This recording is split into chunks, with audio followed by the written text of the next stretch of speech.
салом шунавандагони азиз, нашри навбатии барномаи иттилоотии хабарҳои рӯзро бо охирин таҳаввулоти Тоҷикистону ҷаҳон мустақиман манзуратон мегардонем. имрӯз душанбе 31 августи 2020 сол аст. хабарҳои ин соатаро аз Душанбе шурӯъ мекунем.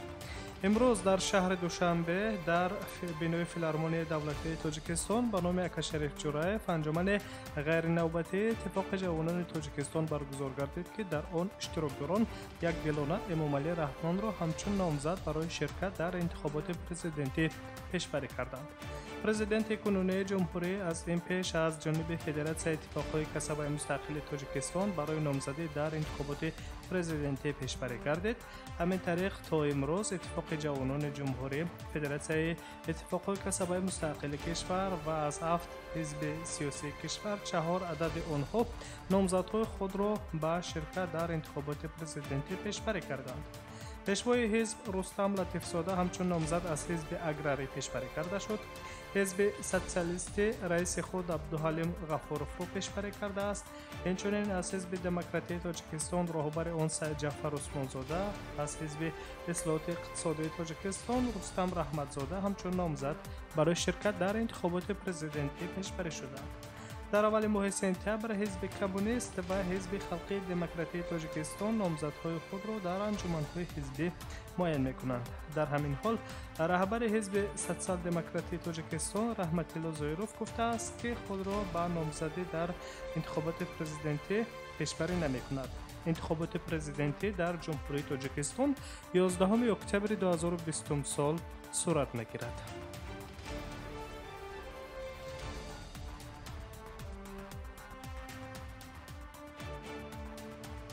шумо тафсили хабарҳои ин соатаи Тоҷикистон ва ҷаҳонро мустақиман мешунавед. ба донишҷӯёни хориҷӣ барои идома ва ё шурӯъи таҳсил дар муассисаҳои таҳсилоти олӣ иҷозаи вуруд ба қаламрави Русия дода мешавад. хабар медиҳад ТАСС бо истинод ба раҳбари мақомоти Роспотребнадзор Анна Попова.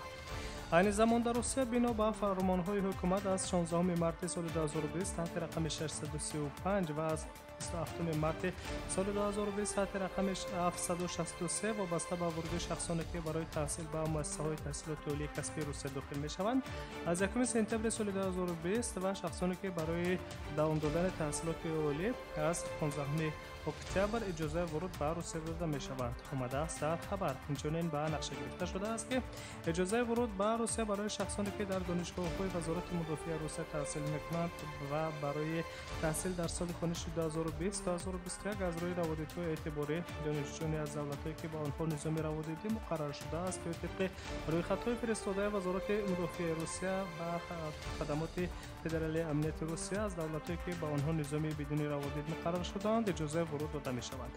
вобаста ба интиқоли донишҷӯёни тоҷике ки дар муассисаҳои таҳсилоти олии Русия дохил шудаанд ва ё таҳсилро идома медиҳанд, Вазорати корҳои хориҷии Тоҷикистон ба Сафорати Русия дар Душанбе гуфташунид анҷом додааст. гуфта мешавад, ки дар ҳамин ҳол Вазорати корҳои хориҷӣ вазъи рӯбарӯ бо донишҷӯёни тоҷикро дар робита ба имконпазирии марҳилаи парвозҳо ба Федератсияи Русия барои таҳсил дар муассисаҳои таҳсилоти олии Русия назорат мекунад.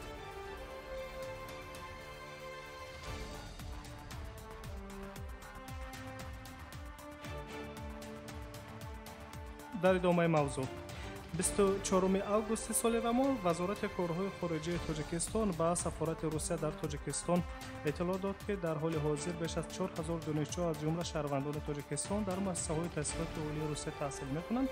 зикр гардид, ки аз шумораи зикршуда беш аз 1000 нафар донишҷӯ навқабул шуда мебошанд, ки бояд ҳарчи зудтар ба Русия сафар кунанд ва тибқи талаботи муассисаҳои таҳсилоти олӣ расмиёти заруриро ба анҷом расонанд. дар ин робита вазорат аз сафорат хоҳиш кардааст, ки дар гирифтани иҷозат аз ситоди фаврӣ ҷиҳати пешгирӣ аз воридот ва паҳншавии сирояти навекарона вирус ба қаламрави Федератсияи Русия барои рафтани донишҷӯёни тоҷик дар асоси ҳуҷҷатҳои тасдиқкунанда, ҳуҷҷатҳои донишҷӯӣ, шаҳодатномаи донишгоҳ ва ғайра мусоидат намоянд. ҳоло ин масъала мавриди баррасии ҷониби Русия қарор дорад.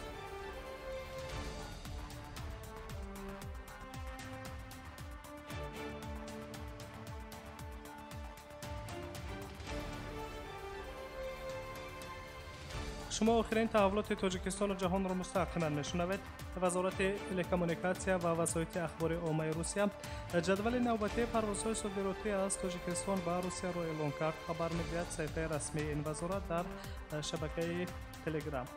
نفرانی که به پروازهای صادراتی از تاجیکستان به روسیه راه داده می‌شوند که دارای شهروندی روسیه می‌باشند، اینچنین شهروندان تاجیکستان که برای ورود به فدراسیون روسیه اساس دارند.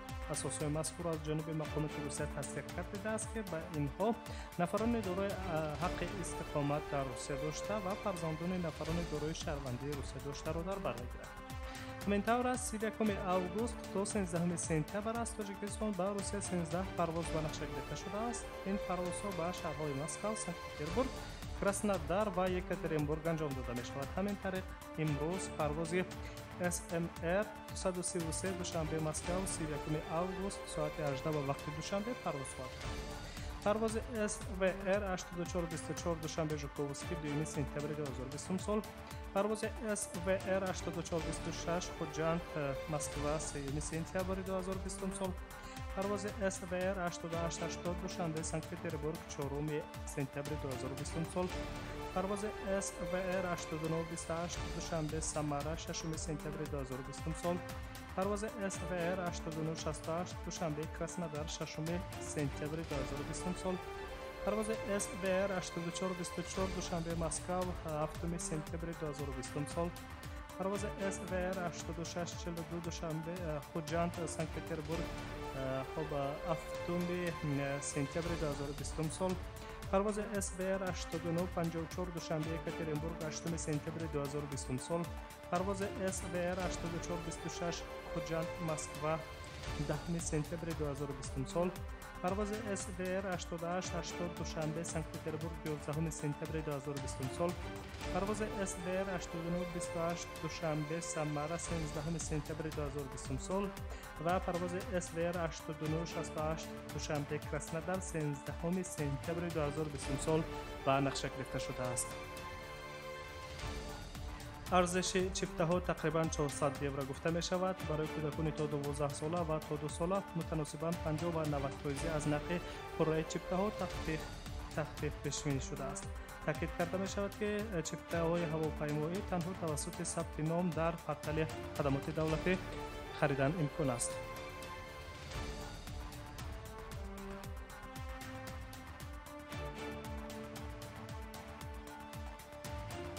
شما آخرین تحولات خبرهای این روزه را مستقیما میشنوید. محدودیت‌ها برای ورود به قلمرو ازبکستان و قزاقستان در رابطه با جاری گردیدن وضع فوق‌العاده در قزاقستان و تطبیق چاره‌های محدود کننده در ازبکستان راه اندازی کرده است. طبق معلومات وزارت کارهای خارجه 164 نفر شهروندان تاجیکستان از قلمرو قزاقستان برگردانیده شدند. این شهروندان از الماتی بعد دوشنبه با طیاره شرکت هواپیمایی ملی سامان ایر انتقال یافتند. خبر قبلا سپوتنیک تاجیکستان خبر داده بود روز 17 اوگوست 221 نفر شهروندان جمهوری تاجیکستان با سبب موقتا بسته بودن سرحدها از جمهوری قزاقستان به واسطه دالان سبز طریق جمهوری ازبکستان به وطن برگردانیده شدند. همچنین 10 اوگوست 182 نفر شهروندان جمهوری تاجیکستان با پرواز مخصوص شرکت سامان ایر از الماتی به دوشنبه انتقال یافتند.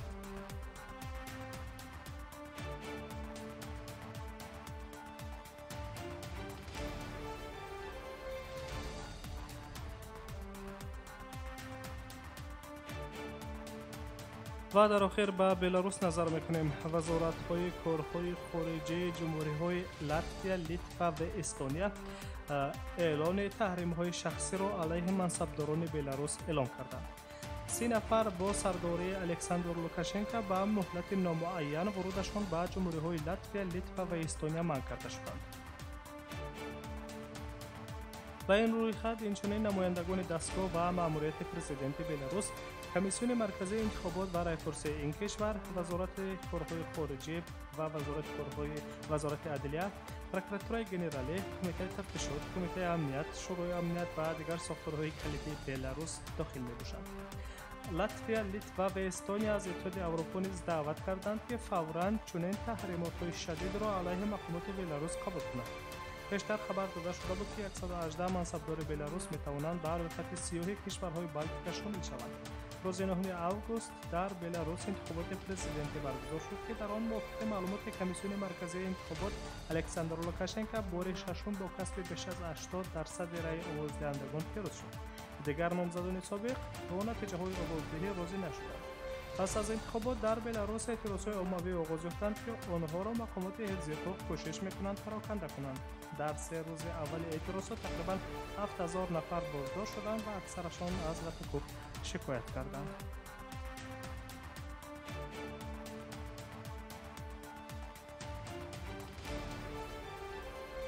شما آخرین تفصیل خبرهای تاجیکستان و جهان را مستقیما روی موج رادیو موجر شنیدید. و شما صورت با فراغت سلامت باشید.